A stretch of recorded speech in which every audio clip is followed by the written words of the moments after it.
Assalamualaikum warahmatullahi wabarakatuh. Innal hamdalillah nahmaduhu wa nasta'inuhu wa nastaghfiruh wa na'udzu billahi min syururi anfusina wa sayyiati a'malina. May yahdihillahu fala mudhillalah wa may yudlil fala hadiyalah. Asyhadu an la ilaha illallah wahdahu la syarikalah wa asyhadu anna Muhammadan abduhu wa rasuluh. Sallallahu alaihi wa ala alihi wa ashabihi wa sallama tasliman katsira. Amma ba'd. Ikhwati rahimani Allah wa iyyakum. Alhamdulillah kita kembali diberi taufik oleh Allah Subhanahu wa taala untuk melanjutkan pembacaan dari kitab Ma'alim fi Tariqi Thalabil Ilm karya Syekh Abdul Aziz bin Muhammad bin Abdullah As-Sadhan hafizahullahu taala. Sekarang kita dalam pembahasan awqat muhdarah inda ba'di talabatil ilm. Waktu-waktu yang tersia-siakan, yang terbuang di kalangan sebagian penuntut ilmu. Jadi ini pelengkap dari penghalang yang ke 10 ya. Apa itu? 10 taswif,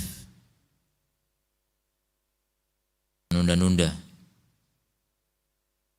Jadi menunda-nunda berkaitan dengan waktu terbuang gara-gara menunda-nunda. Di antara bentuk-bentuk pembuangan waktu, penyanyian waktu. Al-amrul awal, yang pertama az-ziyarat. Qala hafidhahullah al-amrul awal az-ziyarat. Ziarah. Ini bukan cuma ziarah makam ya. Ziarah itu artinya berkunjung. Jadi saling berkunjung di antara manusia. Ini bagi penuntut ilmu bisa membuang waktu banyak. An-nasu fiha baina ifratin wa tafrit. Manusia dalam hal ini antara berlebihan dan meremehkan. Ada yang banyak sekali, ada juga yang tidak pernah sama sekali atau sangat sedikit sekali. Faziyarat wal istima'at, ziarah-ziarah, kunjungan-kunjungan dan kumpulan-kumpulan bersama manusia bainana di antara kita rabitatun thayyibah, adalah ikatan yang baik. Wa taqwi awasirul mahabbah wal ukhuwah, menguatkan unsur-unsur cinta dan persaudaraan. Ikatan-ikatan cinta dan persaudaraan. Wa tazidul abda imanan, dan menambah bagi hamba keimanan bi rabbih, terhadap Rabbnya, kullama iktaraba min ikhwanihi, setiap kali dia semakin dekat dengan saudara-saudaranya. Jadi bahkan Nabi sampai mengaitkan iman itu dengan cinta. Tidaklah masuk surga di antara kalian kecuali kalian harus beriman, dan tidak akan beriman sampai kalian saling mencintai. Jadi cinta itu merupakan syarat iman, seakan-akan dalam hadis itu. Jadi kalau ziarah itu diniatkan untuk menguatkan cinta, ini adalah perkara yang sangat bermanfaat bagi iman kita. Lakin in kanat tilkal majalis, akan tetapi jika majelis-majelis tersebut ariyatan minal faidah al-ilmiyah, kosong dari faedah ilmiah. Dan ini kebanyakan majelis kita memang kosong dari faedah ilmiah. Senantiasa obrolannya itu seputar apa? Seputar dunia. Jarang berbicara tentang agama. Wa minan tanasuh, dan dari saling menasehati. Fa inna tarkaha fi ghalibil ahyani qad yakunu wal wajib alaina. Maka meninggalkan ziarah-ziarah yang seperti itu pada kebanyakan waktu-waktu kita bisa jadi hukumnya wajib atas kita semua. Jadi kalau berkunjung kosong dari faedah ilmiah atau dari saling menasehati, hanya senda gurau, hanya tertawa-tertawa, dan itu makin mengeraskan hati. Makanya biar tidak seperti itu ya, kalau ziarah ada faedah ilmiah, ada saling menasehati, ada berbicara agama lah setidaknya. Apa sih yang bisa dibicarakan dari agama? Macam-macam. Mungkin program dakwah, program belajar, itu jadi pembahasan walaupun nggak membahas ilmiah gitu. Tapi ada pembicaraan yang berkaitan dengan agama sehingga apa? Waktu tidak benar-benar tersia-siakan. Dan ini yang kita lihat ya di Marrakesh di Yaman dulu. Sering di markas itu kunjungan dari markas-markas lain. Karena bilangnya markis. Jadi kadang berkunjung beberapa mobil gitu. 2 bus atau 1 bus dengan beberapa mobil kecil yang lain. Itu dari pesantren lain. Memang pembesar-pembesar pondok sana dengan beberapa perwakilan santrinya datang berkunjung sehari 2 hari bermalam. Nanti datang untuk ya ziarah dan sekaligus faedah ilmiah. Ada tidak sekedar sambutan ya, kadang-kadang ada tampil dari santri-santrinya. Ada yang menampilkan bacaan Quran, ada yang menampilkan hafalan matan. Kemudian baru nanti ada ceramah-ceramah. Ada juga yang menyampaikan syair-syair, macam-macam. Jadi semarak. Kita itu senang sekali dikunjungi oleh ulama lain dari tempat lain gitu. Dan memberikan faedah-faedah ilmiah. Itu baik dari Yaman maupun dari luar Yaman. Kadang-kadang dari Saudi, dari macam-macam. Tapi kebanyakan dari Yaman yang dekat-dekat. Dan itu sering ya. Setidaknya setahun ada 3 atau 4 itu. Nanti bergantian dari pondok kita juga pondok lain berkunjung.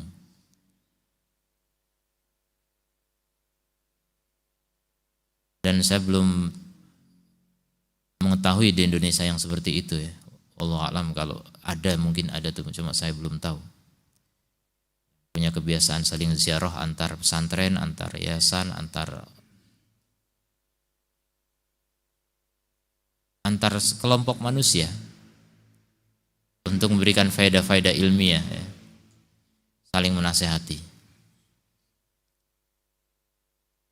Nah kalau seperti itu insya Allah bermanfaat ya.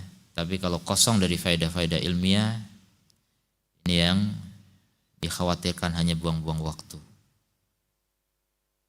Wa minan nasi man la tarahu in syi'ta sabahan wa masaan illa inda fulan wa fulan. Ada di antara manusia orang yang kamu tidak melihatnya jika kamu mau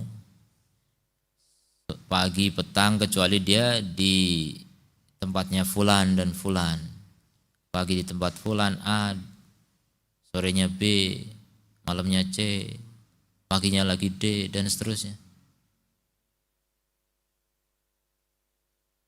Selalu berkunjung.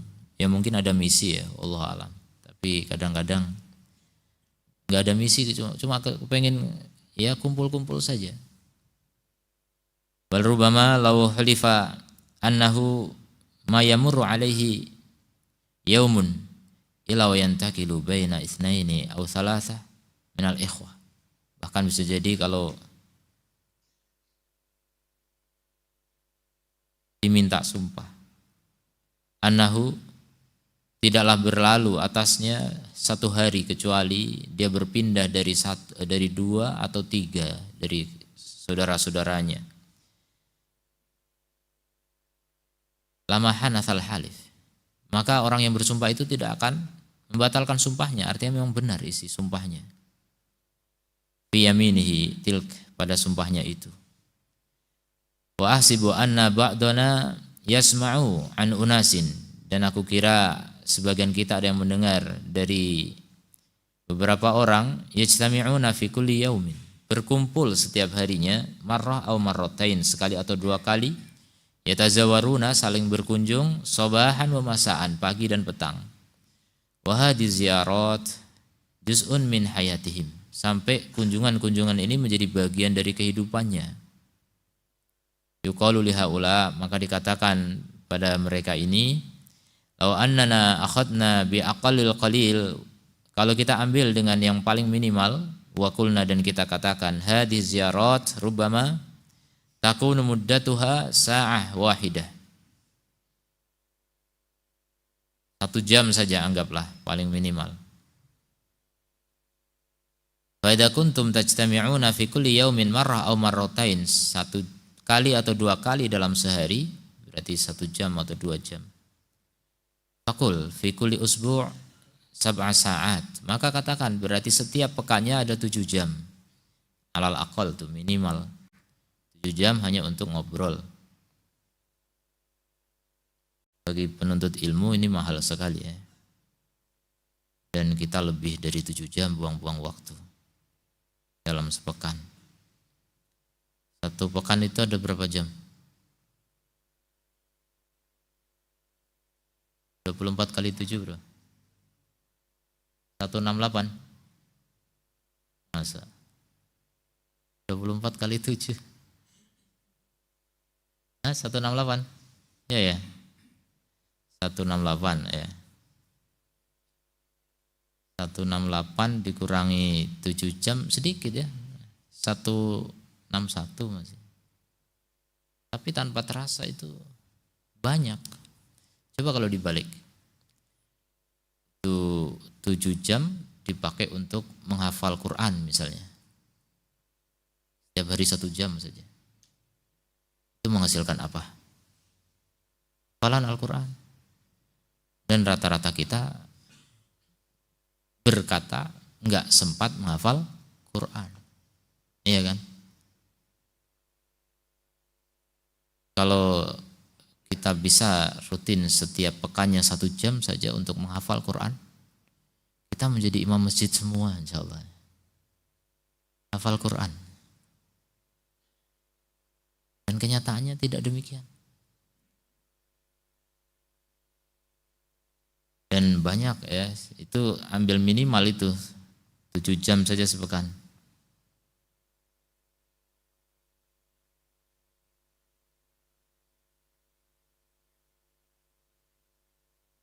Kemudian kalau annakum akhadtum nisfaha, kalau kamu ambil setengahnya, ja'altumuhu fi qira'atin, dan kamu jadikan dalam membaca, saltum syai'an katsiran, niscaya kalian akan menghasilkan sesuatu yang banyak.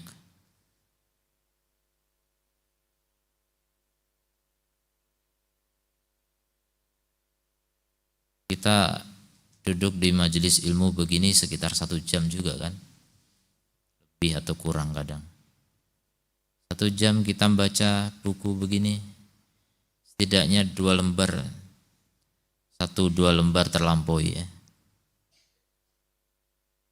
Sekali merengkuh dayung 1-2 lembar terlampaui.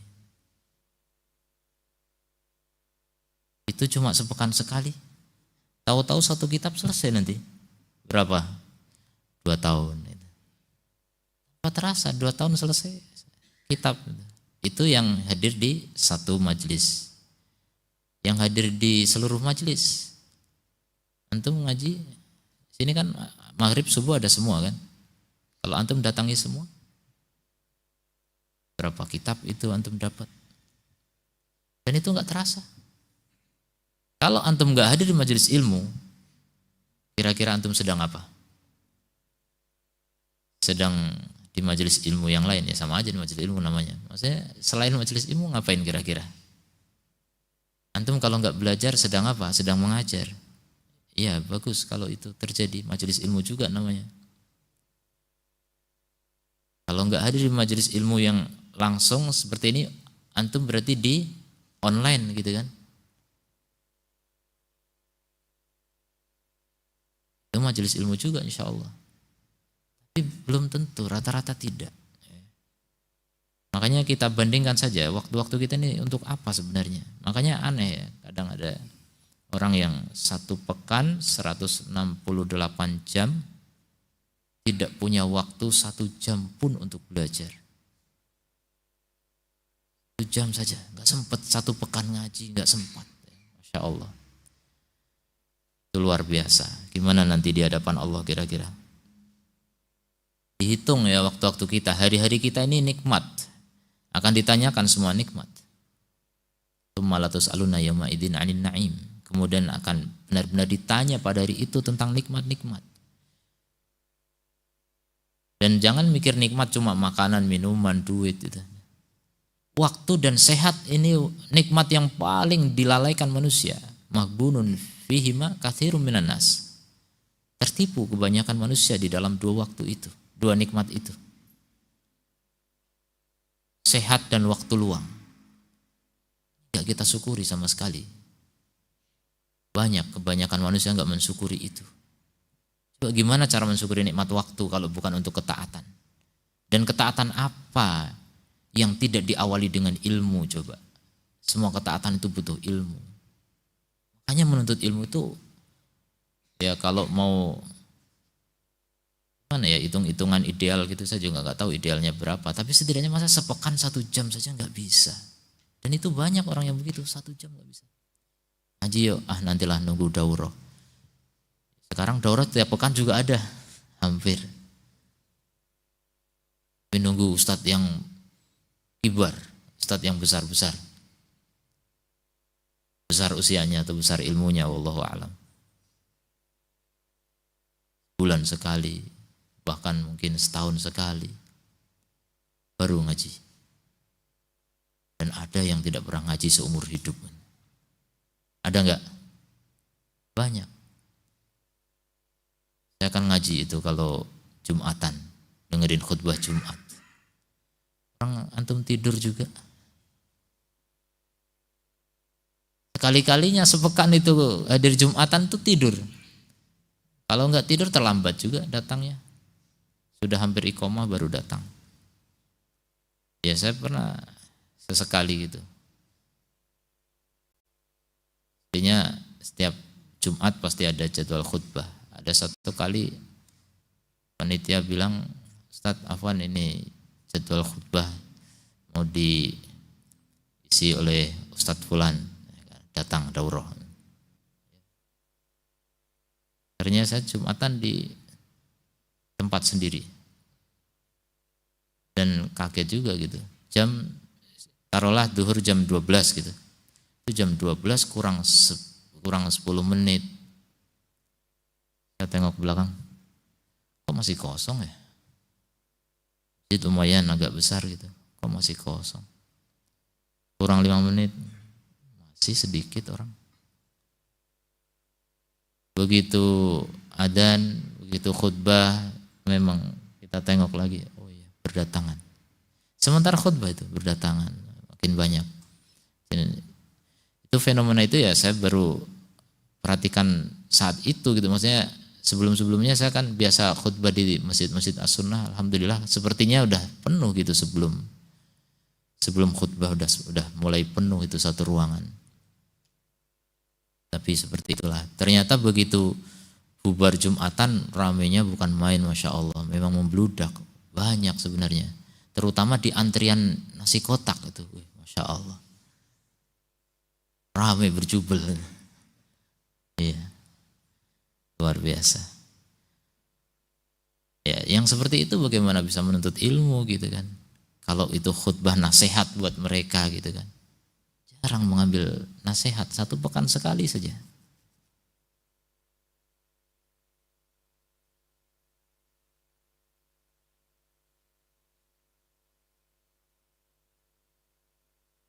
Kemudian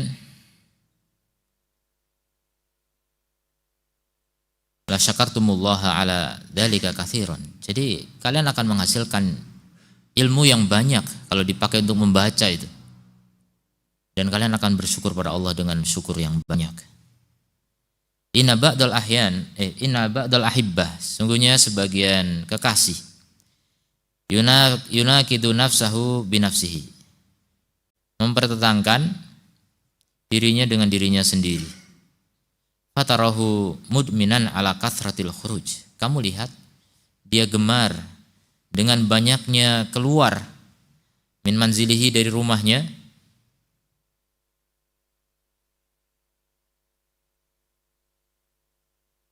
Fa idza sami'ta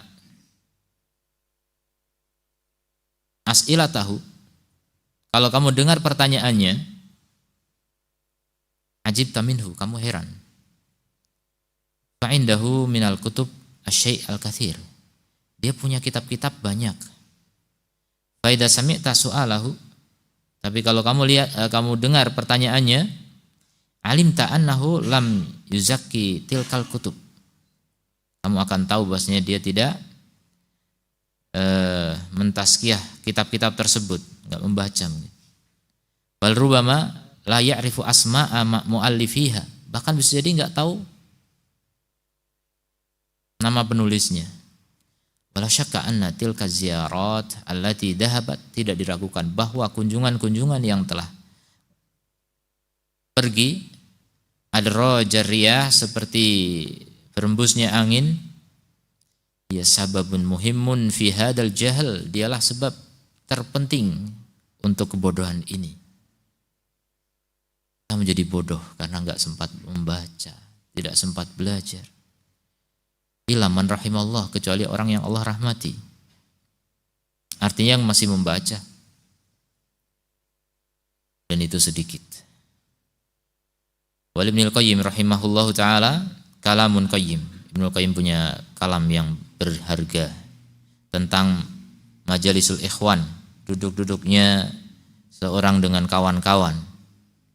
Di kitabihil qayyim, dalam kitab beliau yang berharga juga, Al-Fawaid, beliau berkata rahimahullah, al-istima' bil ikhwan kisman, kumpul dengan kawan itu ada dua bagian. Yang pertama, istima'un mu'anasah, kumpul karena keakraban, mu'anasatu tab', ya, keakraban tabiat, wa syughlul waqt, dan menyibukkan waktu, mengisi waktu. Kadang bingung ngapain ya, boring di rumah, adalah ketemu kawan. Jadi kan menghilangkan kesuntukan saja. Kalau ketemu kawan jadi ceria, jadi senang. Fahada madarratuhu arjah min manfaatih, maka ini mudaratnya lebih kuat daripada manfaatnya. Wa aqallu ma fihi, dan minimalnya, annahu yufsidul qalba, merusak hati, wa yudayyi'ul waqta, dan menghilangkan waktu, menyia-nyiakan waktu. Kemudian yang kedua, al-istima' bihim lita'awun ala asbabin najah, berkumpul bersama kawan-kawan untuk kerjasama dalam sebab-sebab keselamatan, atau tawasi bil haqqi was sabri, saling nasihat dalam sabar dan dalam hak dan sabar. Fahada min a'dhamil ghanimah wa anfa'iha, maka ini harta rampasan yang paling agung dan paling bermanfaat, ya, kekayaan yang paling berharga. Ziarah dalam rangka apa? Tawasau bil haq wa tawasau bis sabr, untuk meraih sebab-sebab keselamatan. Itu yang ada faedah ilmiah tadi, ya, faedah ilmiah atau nasihat. Jadi kalau kita datang berkunjung untuk itu, Masya Allah, itu keuntungan besar. Tapi kalau hanya untuk mu'anasah, hanya untuk berakrab-akrab ria, bersenang-senang, bersendaguro, berkelakar, bercakap, berbincang, ngobrol, kongkow, buang-buang waktu. Walakin fihi salatu afat, akan tetapi di dalamnya masih ada 3 kerusakan lagi. Coba, sudah yang bermanfaat ini, masih ada kerusakannya, masih ada virus di dalamnya. Yang pertama tazayyunu ba'dihim li ba'din. Sebagian berhias untuk sebagian yang lainnya. Ini berhias ini macam-macam ya, bisa penampilan, bisa perkataan, bisa perbuatan, dihias-hiasi. Dan rata-rata orang berkata itu dihias-hiasi. Berkata yang lugu-lugu saja gitu kan gak enak. Rata-rata kata-kata itu banyak hiasannya. Dan ini bisa mengundang bahaya, bisa mengundang riya, bisa mengundang ujub, dan lain sebagainya. Itu diantara mudarat orang berkumpul. Orang berkumpul itu gak sepi dari yang namanya ada riya, ada ujub, ada kiber bahkan. Ya, meremehkan orang lain sampai ke tingkat itu kadang-kadang. Setidaknya bangga gitu, membanggakan sesuatu. Kalau cerita tentang kekayaannya, tentang pekerjaannya, tentang keluarganya, tentang siapa. Itu pasti ceritanya dilebihkan atau direndahkan, tapi untuk meninggi kadang-kadang. Jadi mengeluhkan. Kalau enggak cerita kelebihan, mengeluhkan kekurangan.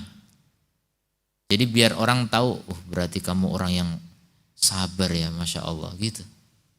Bahaya, cerita itu bahaya sekali, Masya Allah. Ada kesan-kesan yang bisa ditimbulkan dari sebuah cerita. Bukan ibroh, bukan pelajaran, tapi hanya ingin dikesankan orang lain. Dan semua manusia itu ingin dikesankan orang lain. Kesan baik. Dan itu tidak selamat dari yang namanya riya. Sulit sekali menghindari riya itu. Makanya relatif orang yang berada di dalam rumahnya lebih selamat dari riya dibanding yang sudah keluar dari rumahnya. Nah, itulah yang dikatakan oleh Nabi ketika ditanya oleh Ubadah bin Samit radhiyallahu anhu. Ya Rasulullah, man najah? Wahai Rasul, apa itu keselamatan? Kata Rasul, kufa alaika lisanak, tahan lidahmu. Wal yasaka baituk, hendaknya rumahmu itu longgar bagimu. Maksudnya jangan banyak keluar rumah. Kamu merasa lapang di rumah gitu. Jangan merasa sempit di rumah. Wabki ala khati'atik, dan tangisilah kesalahanmu. Itu keselamatan kata Rasul. Jadi selamat itu tahan lidah, tinggal di rumah, tangisi kesalahan. Selamat antum kalau biasa begitu. Ini kan sangat bertentangan dengan ziarah. Ya. Kalau ziarah itu lawannya itu semua kan. Ziarah itu berarti apa? Keluar rumah, kemudian tidak menahan lidah jadinya kan. Otomatis ketemu orang ngobrol. Kemudian apa? Enggak menangisi kesalahan. Masa ketemu kawan nangisi kesalahan? Sulit ya. Dan itu lawan dari keselamatan. Orang selamat itu relatif adalah orang yang lebih menyedikitkan ziarah. Bukan tidak ziarah sama sekali, tapi tidak terlalu banyak. Kalaupun harus ketemu kawan, ketemu di majelis ilmu seperti ini ketemu juga. Tapi jangan dirubah ya, majelis ilmu jadi majelis ngobrol. Ada juga ya. Orang yang nggak biasa ngaji, kadang-kadang datang ngaji malah cuma mau ganggu kawan. Ya. Kawan lagi mau mendengarkan, mau nulis, bahkan ditanya-tanya. Tadi sarapan apa gitu. Enggak sarapan, saya puasa. Jadi ujub lagi ya. Macam-macam. Orang itu ya begitulah, maunya itu lidah ini digembok memang ya. Sebagian salaf mengatakan tidak ada sesuatu yang lebih butuh aku penjarakan melebihi lidahku. Lidah ini banyak sekali kesalahannya. Makanya diantara keburukan dari ziarah adalah lidah kurang terkontrol. Tapi kalau kita di rumah diem, nggak ketemu orang, lidah terjaga, ngomong sama siapa kan nggak ada orang, telepon pun nggak. Kita relatif lebih menjaga lidah, apalagi bersama kitab. Kita mau ngomong apa sama kitab? Paling yang baca, melantunkan bacaan tidak masalah. Itu fadilah, keutamaan. Baca Quran juga, Masya Allah. Itulah perbedaannya. Jadi walaupun bermanfaat tadi, masih ada kerusakan di dalamnya. Karena sebagian menghiasi pada sebagian yang lain. Perkataan juga, sikap kadang-kadang. Kemudian yang kedua, wal kalam wal khiltah akthar minal hajah. Berbicara dan bergaul lebih dari hajah. Dan Ibnu Qayyim juga menyebutkan di antara racun hati, ada nutrisi hati, ada racun hati. Racun hati itu fudul, fudulul kalam, fudulul ta'am, fudulul niyam, fudulul mukhalatah. Apalagi? Jadi banyak omong, kemudian banyak makan, banyak tidur, banyak bercampur, banyak bergaul. Ini merusak hati. Ini racun hati. Dan dalam ziarah itu hampir ada semua itu. Dalam ziarah ada banyak omong, ada banyak makan, ya enggak? Banyak tidur juga karena kebanyakan makan nanti pulang tidur jadinya. Banyak bercampur, banyak bergaul dengan manusia. Itu yang terjadi. Akhirnya kapan menuntut ilmu? Enggak sempat Ustadz, saya enggak punya waktu. Masya Allah. Enggak punya waktu. Sibuk sekali ya, ngalahkan presiden. Presiden aja ada yang menuntut ilmu. Anggaplah ya, anggaplah ada raja gitu. Kalau enggak menteri-menteri, gubernur-gubernur, kadang-kadang masih bisa belajar kok. Masa orang-orang rakyat jelata biasa kok enggak bisa gitu. Makanya Umar pesannya apa? Ta'alamu qabla an tusawwadu. Belajar sebelum jadi pemimpin. Jadi pemimpin tuh sibuknya luar biasa. Tapi Al-Bukhari menambahkan, dan juga setelah menjadi pemimpin. Jangan kira kalau udah jadi pemimpin bebas dari menuntut ilmu gitu. Tetap belajar. Tetap belajar. Jadi menuntut ilmu itu bukan suatu keinginan kita, tapi kebutuhan. Ya, dan bahkan melebihi kebutuhan makan dan minum, kata Imam Ahmad bin Hanbal rahimahullah. Jadi dalam pergaulan, dalam ziarah ada banyak apa? Banyak omong dan banyak bergaul. Banyak bergaul ini racun hati. Kalau nutrisi hati apa? Semua amal soleh sebenarnya. Racun hati pun semua maksiat. Tapi yang ringan-ringan tadi, fudul ini kan aslinya bukan maksiat, tapi bisa menjadi maksiat. Bisa menjadi ya minimal makruh gitu. Tapi itu udah racun bagi hati, apalagi yang maksiat. Adapun nutrisi hati itu semua ketaatan, tapi setidaknya yang ringan-ringan mudah itu nutrisi hati. Apa itu? Zikir, doa, baca Quran, sholawat, istighfar. Nah itu kan gak bisa dilakukan ketika kita ngobrol. Ngobrol ya ngobrol gitu. Nah kalau kita sendiri di rumah sambil menangisi dosa-dosa, nah itu semua bisa dilakukan tuh sambil baca Quran, sambil zikir, sambil doa, sambil sholawatan. Masya Allah. Lebih banyak bisa dilakukan itu ketika kita di rumah, ketika kita sendirian. Kalau bersama orang susah itu melakukan hal-hal begitu. Kemudian yang ketiga, wa yasira dzalika syahwah wa 'adah. Hal itu akan berubah menjadi syahwah, menjadi selera, menjadi hasrat, bukan lagi syariat. Mungkin awalnya saya akan beribadah pada Allah dengan mengunjungi saudara saya. Awalnya begitu, tapi udah menjadi kebiasaan, ada menjadi kebiasaan. Akhirnya syahwat, keinginannya saja gitu. Lupa dengan tujuan ibadah karena ini sudah menikmati, jiwanya sudah menikmati, nafsunya sudah mulai menikmati. Dan itulah bahayanya kan. Dan tidak sedikit ya ibadah-ibadah yang berubah menjadi adah, menjadi kebiasaan, akhirnya syahwat. Ibadah karena syahwat saja. Makanya ketika syahwatnya sedang nggak muncul gitu, nggak bergerak untuk ibadah itu. Ya, di antara manusia yang menuntut ilmu juga bisa jadi karena syahwat. Membaca karena syahwat, selera membacanya tinggi gitu. Lupa kalau itu ibadah gitu. Ini bahaya seperti itu ya. Ini penting untuk selalu mengingat bahwasanya ini adalah ibadah. Itu namanya meluruskan niat, itu sulit.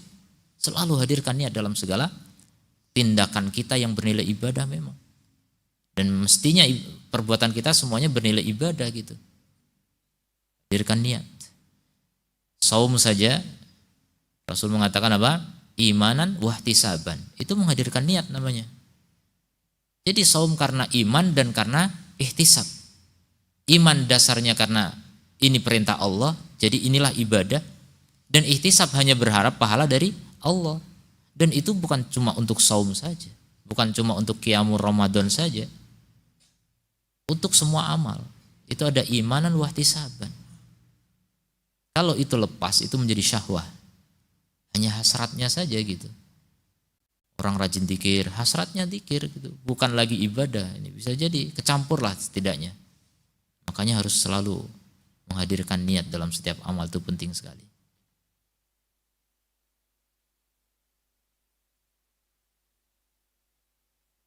Guru juga mengajar itu, karena sudah syahwatnya mengajar gitu.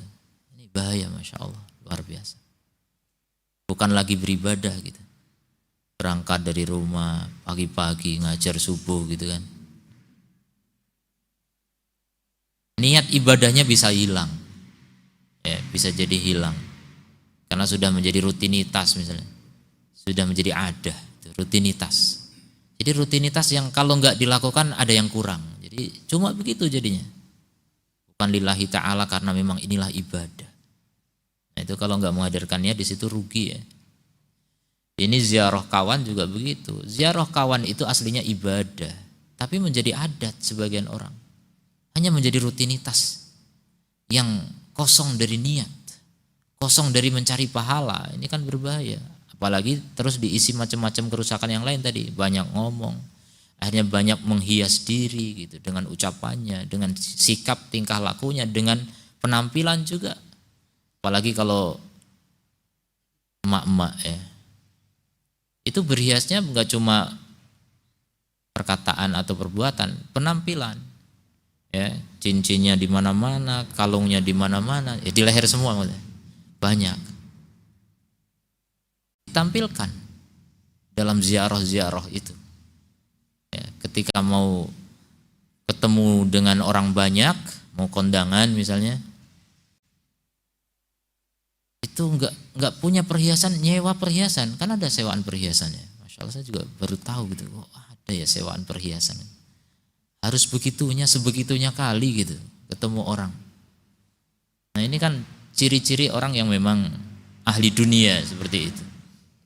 Ahli dunia, malu kalau terlihat enggak punya apa-apa gitu. Atau bukan tidak punya apa-apa, malu kalah dari yang lain gitu. Ini persaingan namanya, persaingan dunia, tanafus dalam perkara dunia. Kemudian yang qati'u biha 'anil maksud. Jadi putus dari maksudnya, tujuan asalnya gitu. Tujuan awalnya yang ibadah itu bisa terputus.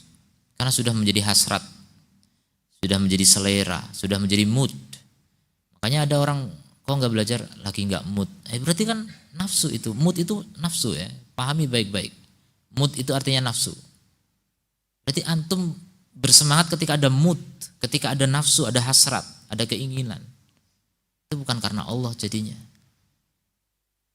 Kalau orang yang soleh itu bahkan diajarkan oleh para ulama melakukan sesuatu yang dibenci nafsunya.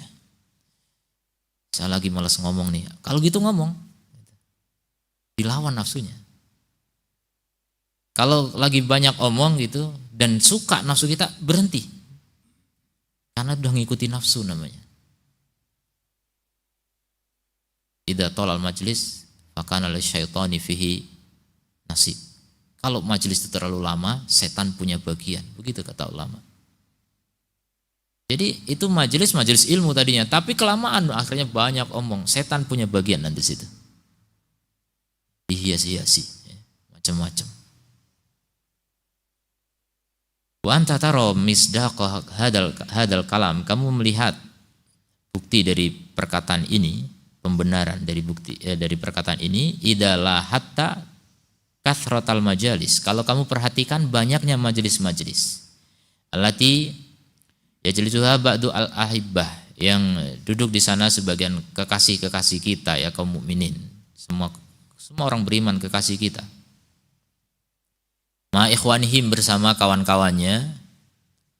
Wallahi, demi Allah.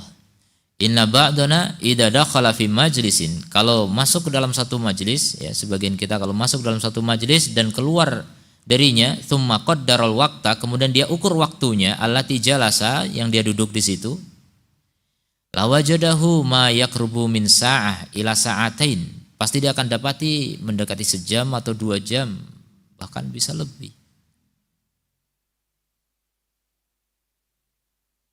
Waqat tazid, bahkan lebih. Bal inna ba'dal majalis, bahkan sebagian majlis qadiyatulu, kadang-kadang panjang, fayajlisuna ila sa'atin mutaakhirah, duduk sampai waktu terakhir minal lail, begadang sampai warungnya mau tutup, masih orangnya belum pergi-pergi, akhirnya yang punya warung gak enak mau nutup warungnya. Ya Allah.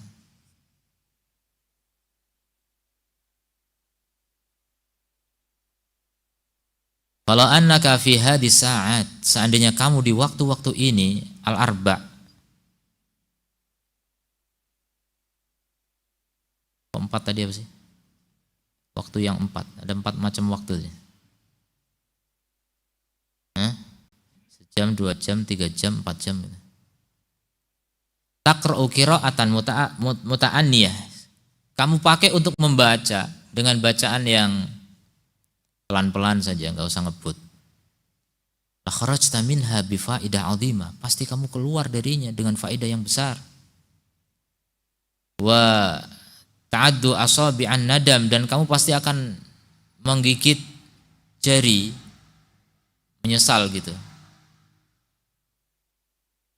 Ala annaka dayya'ta sa'at, karena kamu telah menyia-nyiakan jam-jam, wa ayyam, bahkan hari-hari, madad min umrika, yang berlalu dari umurmu. Jadi bisa menghitung umur? Bisa ya. Sebagian orang tiap tahun ulang tahun. Tahu kita semua umur kita. Sudah berapa tahun? Rata-rata ngitungnya pakai Masehi ya, kalendernya orang kafir. Hitung coba pakai Hijriah, antum lebih tua dari yang sebenarnya. Antum yang sekarang merasa baru 30 tahun udah 31. Yang 50 tahun udah 52. Jadi kalau usia Nabi 63, itu menurut Hijriah, kalau pakai Masehi cuma 61. Jadi setiap sekitar 30 tahun itu bertambah 1 tahun untuk Hijriah. Ya, jadi umur antum berapa sekarang, coba dihitung. Kalau dihitung per hari 1 jam saja untuk membaca, antum udah Masya Allah jadi ahli ilmu semua. Dipakai untuk menghafal, sudah jadi ahli hafalan semua, Masya Allah. Kalau bisa continue menjaga waktu itu. Jadi semua orang tuh rata-rata nggak bisa memanage waktu dengan baik. Jadi afat terbesar ya, kerusakan terbesar manusia itu adalah tidak bisa mengatur waktu. Sehingga waktu yang mengatur dirinya gitu, ya udah dikendalikan waktu. Dia nggak peduli dengan waktunya, akhirnya ya dia udah sia-siakan waktu terus. Al waktu kasayf, waktu itu seperti pedang, ilam taqta'hu qata'aka. Kalau kamu tidak memotongnya, dia yang memotong kamu gitu. Jadi kalau kamu nggak mengendalikannya, kamu yang akan dikendalikan waktu itu. Ya akhirnya nggak mengendalikan sama sekali, nggak bisa mengatur waktu sama sekali. Makanya orang sukses, orang hebat itu rata-rata adalah orang yang bisa menghemat waktu, efektif, efisien waktunya untuk manfaat. Makanya orang sukses dunia mereka punya prinsip apa? The time is money. Waktu adalah uang, jadi sedetik ini jangan lewat, harus ada uang yang dapat gitu. Seakan-akan begitu.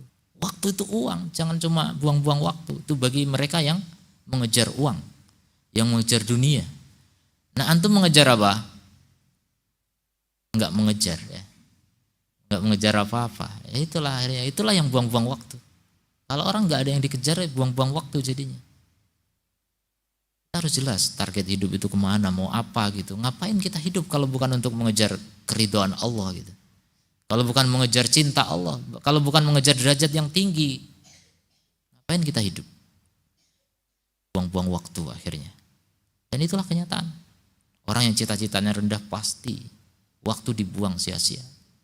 Makanya kadang ulama kalau melihat penuntut ilmu yang lagi ngobrol gitu, oh seandainya waktu mereka bisa kubeli, aku beli. Aku kurang waktu kok mereka buang-buang waktu gitu. Masya Allah. Kurang. 24 jam itu sangat kurang bagi orang-orang yang bisa menghargai waktu. Tapi tidak ada injury time ya. Tidak ada tambahan waktu. 24 jam ya 24 jam setiap hari. Nggak ada lebih. Tapi cuma efektivitas kita, efisiensi kita bagaimana meminimalisir perkara-perkara yang tidak bermanfaat. Singkirkan perkara yang nggak bermanfaat. Itulah orang sukses. Dunia ataupun akhirat. Adalah orang yang bisa memanfaatkan waktu dengan baik.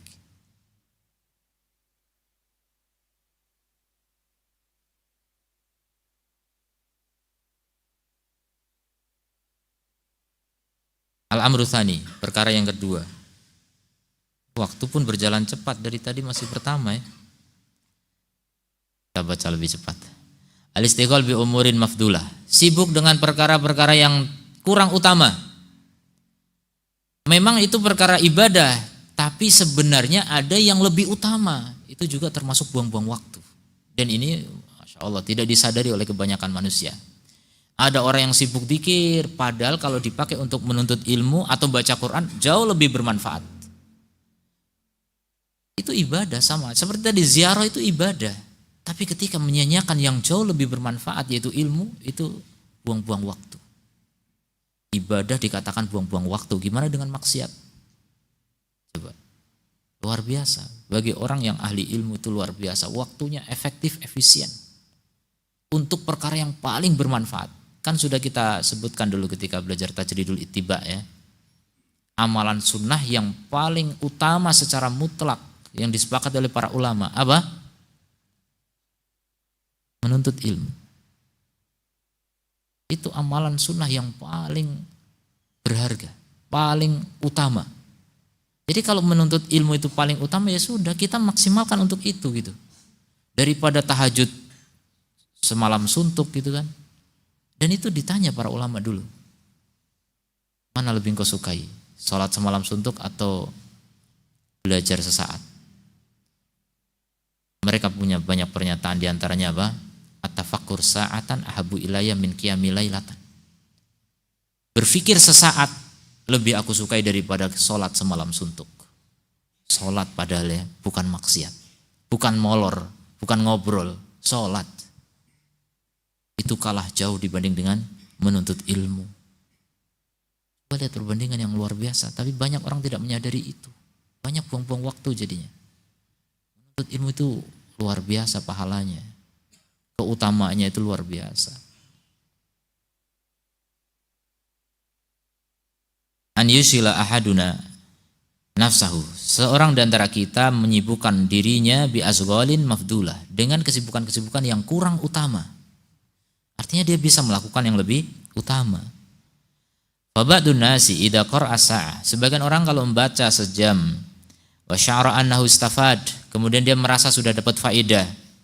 Akhadha yurawwihu an nafsihi. Dia mulai menyamankan dirinya, istirahat, rohah. Ad'afa waqti faidatihi. Dengan waktu yang lebih berlipat daripada waktu ngambil faedahnya. Jadi membacanya 1 jam, istirahatnya berapa? 5 jam. Ya itu kan balik ya. Orang sekolah dulu ingat masih sekolah? Jam 7 sampai jam 1 atau setengah 2 atau sampai 3 sekolah sampai sore ya. Belajar terus itu kan. Istirahatnya berapa? Sedikit. Dulu sekolah saya SMA itu belajar 1/4 jam saja, istirahat 2 kali itu. 1/4, setengah jam. Setengah jam dan belajarnya itu dari jam 7 kurang 1/4 sampai jam 1/4. Biasa kok otak itu bisa gitu. Ya walaupun panas-panas gimana, panas dingin mana. Tapi Masya Allah, itulah kehidupan sebenarnya. Kita diajari seperti itu. Istirahat itu harus lebih sedikit daripada aktivitas gitu. Jangan istirahat lebih banyak daripada aktivitas yang bermanfaat gitu. Itu nafsu namanya ya. Orang yang banyak istirahat itu ngikuti nafsu. Orang yang banyak tidur itu ngikuti nafsu. Wala yaqulu ahad. Jangan berkata seseorang inna tarwih la yambaghi. Istirahat itu enggak perlu. Ini juga enggak benar ya. Istirahat itu perlu. Bal yambaghi, bahkan perlu. Walakin biqadar, akan tetapi dengan ukuran. Jangan tanpa ukuran. Jangan lebih banyak daripada waktu aktivitas, itu saya katakan tadi. Aktivitas harus lebih banyak daripada istirahat. Fabadun nasi idza qara'a sa'ah uktufia. Sebagian orang kalau membaca 1 jam sudah merasa cukup. Au idza hafidha ayah au ayatain, atau menghafal 1 ayat atau 2 ayat atau 1 hadis atau 2 hadis dalam 1 hari merasa cukup. Bahkan yang lain lagi enggak menghafal apapun merasa cukup. Ini yang menghafal 1 hadis 2 hadis ini masih dikritik ya.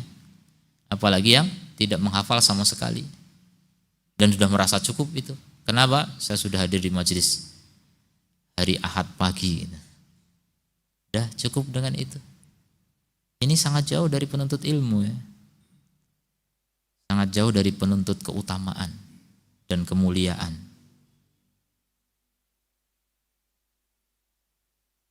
Waqala, dan dia mengatakan akhsa an athqala ala nafsi.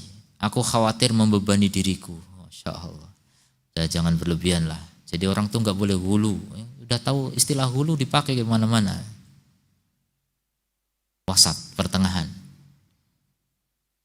Jadi ini ngukur pertengahan ini pakai nafsunya siapa sekarang, kita tinggal pilih. Menurut nafsu kamu belajar 1 jam itu berlebihan. Kalau menurut akalnya ulama belajar 9 jam itu masih kurang. Itu perbedaan. Jadi yang wasat siapa? Antum atau ulama? Jadi semua orang merasa pertengahan, semua merasa moderat, semua pesan pada yang lain jangan berlebihan, jangan diforsir. Forsir atau tidak forsir kan juga kembali kepada pribadi kita masing-masing. Ada sebagian orang yang tidur 5 jam sehari semalam itu udah berlebihan sekali. Berlebihan sekali.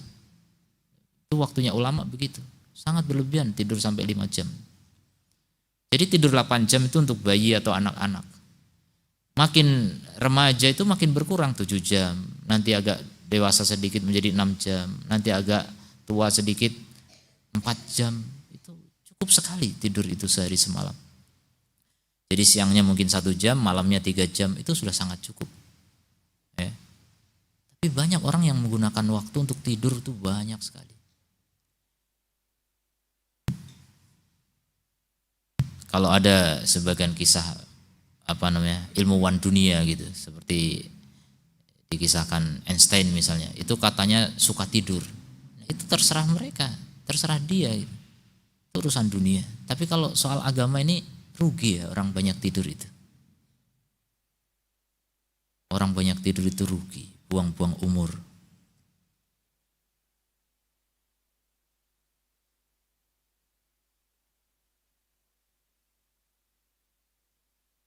Jadi khawatir membebani diri katanya.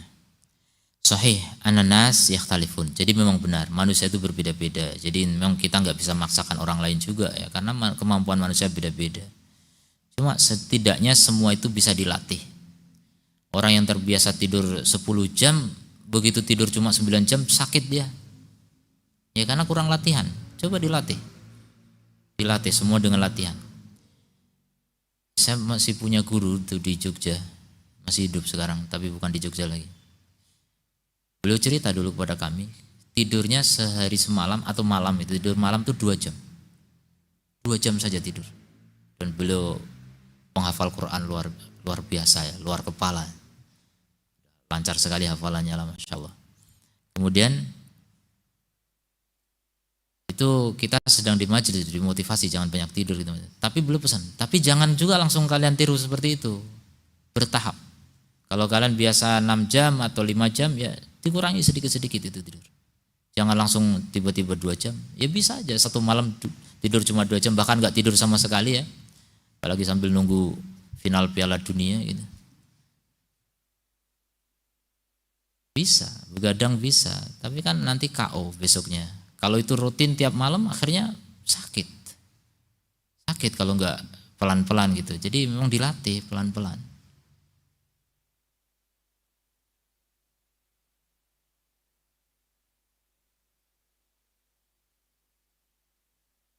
Fa in kana indaka qudrah, kalau kamu punya kemampuan wa taqah dan kekuatan, fala tahrumu nafsak, fala tuhrim nafsak, jangan mengharamkan dirimu sendiri syai'an, sesuatu, wastaghalla waqtak, dan kamu menyibukkan waktumu. Kalau masih ada tenaga, gunakan waktu. Jangan istirahat. Istirahat tuh kalau udah memang enggak kuat, istirahat. Masih ada kekuatan, bangun lagi, bangkit. Jadi nafsu itu memang suka kenyamanan gitu. Nafsu itu suka santai. Wa innal umur qasir wal ilmu katsir. Karena umur itu pendek dan sementara ilmu itu banyak. Itu yang harus kita ingat itu. Umur kita pendek, ilmu itu apa? Banyak. Kita belum pernah bisa menyelami samudra ilmu ya. Cuma kecean di pinggir pantai gitu. Kapan kita bisa menyelam? Wa inna min talbisi iblis kama dzakara Ibnul Jauzi, di antara talbis iblis, perangkap setan itu kata Ibnul Jauzi dan juga yang lain, an yaktafiyal insan bi nutafin minal fawaid, orang mencukupkan diri dengan beberapa petikan dari faedah hasolaha yang dihasilkan dari membaca, tsumma yadkhulu syaitan, kemudian setan masuk kepadanya dan mengatakan, kamu bagus, kamu lebih bagus daripada yang lain, maka istirahatlah. Kamu udah lebih bagus daripada yang lain. Ini setan ini. Saya ja'alu muddat tarwih, maka dia menjadikan tempo istirahatnya berkali lipat daripada tempo mengambil faedahnya. Nah, ini tipu muslihat dari setan. Kalau kamu belajar sebentar karena kamu aktivitas lain, kerja misalnya, tuh lain perkara. Ini istirahat gitu. Cuma untuk santai.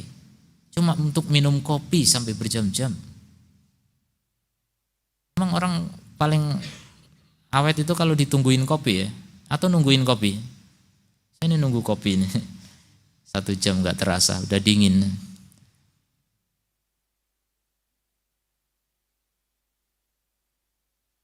Walaqad marra bika anifan athar, baru saja kita berlalu bersamamu riwayat-riwayat dari salafus saleh yang waktu pertemuan lalu 2 pekan lalu ya.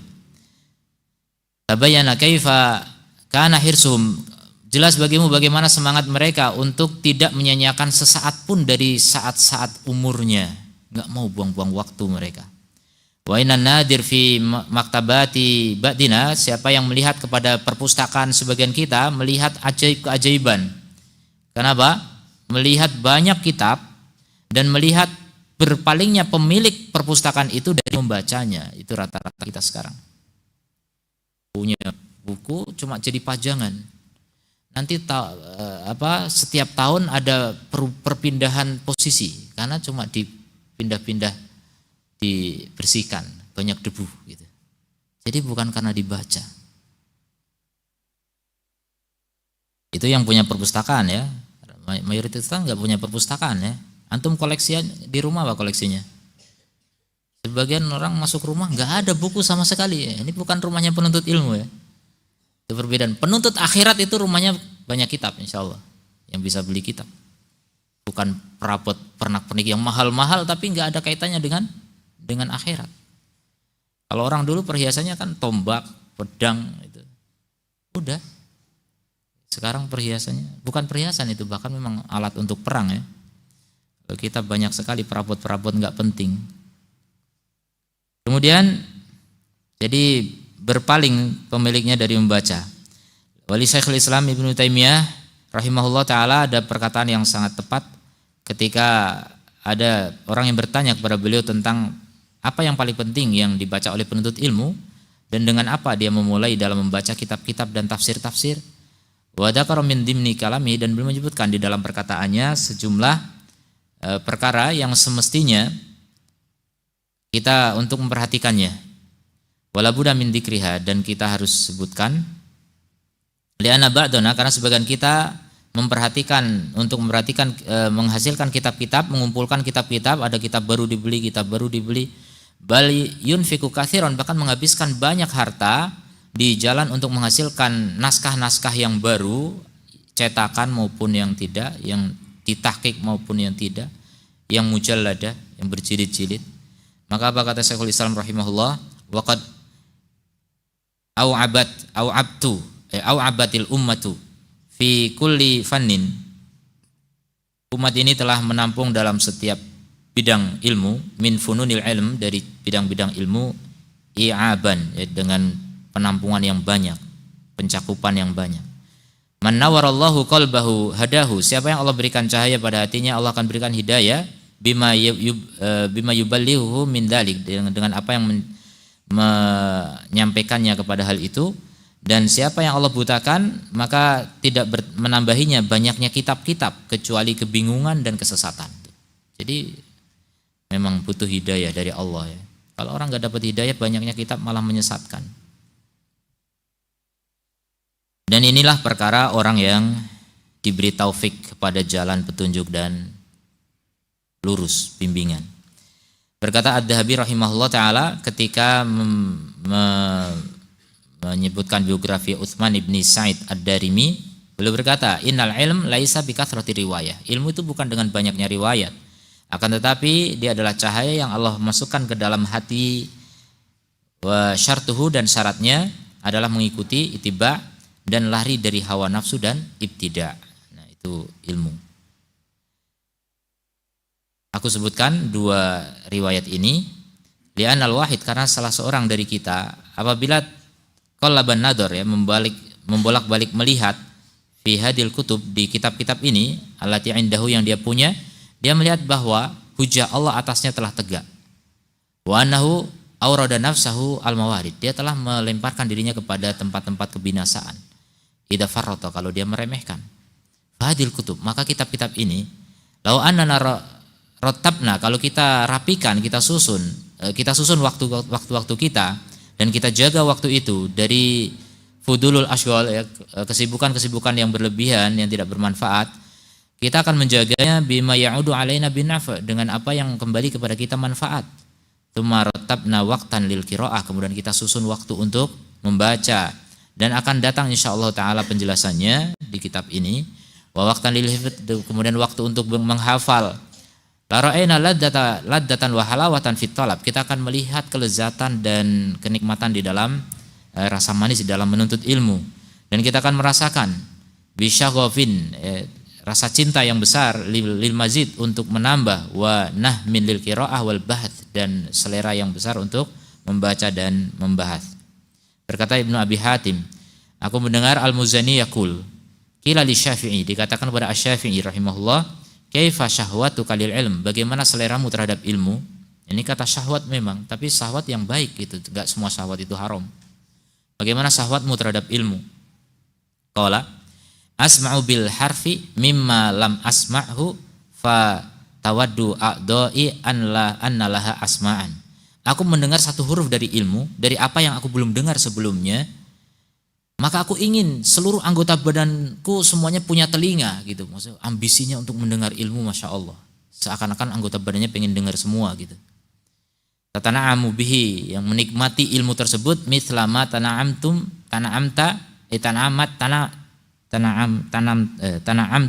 al-udunani bihi, sebagaimana dua telingaku ini menikmati ilmu itu. Saya pengen tangan juga mendengar, kaki juga mendengar gitu. Itu kenikmatan mendengar ilmu. Faqila lahu, kemudian dikatakan kepada beliau, kaifa hirsuka alaihi, bagaimana semangatmu dalam mencari ilmu? Kata beliau, hirsal jamu al-manu fi bulughi laddatihi lil mal. Semangatnya orang yang mengumpulkan dan yang pelit, orang yang rakus terhadap harta dan pelit dalam mencapai kelezatan harta. Jadi begitu semangatnya dalam ilmu, ya. Faqila lahu, dikatakan kepada beliau, kaifa talabuka lahu, bagaimana cara menuntutmu terhadap ilmu? Qala talabul mar'ah al-mudillah walada laisa laha ghairuha. Seperti seorang wanita yang kehilangan anaknya, kemudian dia cari dan dia enggak punya anak kecuali itu satu-satunya. Belum mencari ilmu seperti itu. Seorang ibu kehilangan anak satu-satunya, cari di mana tadi saya taruh anak saya gitu. Nyarinya kayak apa gitu. kehilangan anak. Itulah penuntut ilmu sejati seperti itu. Ada juga perkataan Imam Syafi'i ketika ditanya, bagaimana engkau menuntut ilmu? Kata beliau, seperti kabukuril burop, seperti pagi-paginya burung gagak. Apalagi saya lupa. Jadi pagi-paginya burung gagak saya nggak paham tadinya. Ternyata kata orang, memang burung gagak itu kalau keluar pagi-pagi sekali gitu. Untuk nyuri anak ayam atau nyuri telur atau nyuri apa. Jadi memang pagi-pagi sekali orang menuntut ilmu. Yang lain masih pada tidur, penuntut ilmu itu sudah melek untuk apa? Mengambil ilmu, mengambil faedah. Imam Ahmad juga begitu. Berangkat pagi-pagi sudah dihiasi oleh ibunya sana berangkat. Sebelum subuh udah disuruh berangkat ke majelisnya Fulan bin Fulan. Jadi begitu. Kesuksesan ulama itu didukung oleh ibunya, didukung oleh istrinya, ya. Pada setiap laki-laki hebat di belakangnya ada wanita hebat, dan itu betul memang. Semoga kita bisa manfaatkan waktu lebih dari biasanya ya. Subhanakallahumma wa bihamdika asyhadu an la ilaha illa anta astaghfiruka wa atubu ilaik. Assalamualaikum warahmatullahi wabarakatuh.